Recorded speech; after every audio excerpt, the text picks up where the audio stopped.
This is your voice of weather information for southwest and south central Georgia. NOAA weather radio station WXK53 in Pelham and WXM79 in Valdosta, originating from the National Weather Service office in Columbus, Georgia.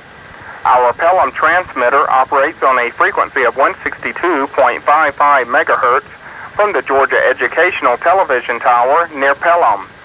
Our Valdosta transmitter operates on a frequency of 162.5 megahertz from a tower within the city of Valdosta in cooperation with the Valdosta-Lowndes County Emergency Management Agency.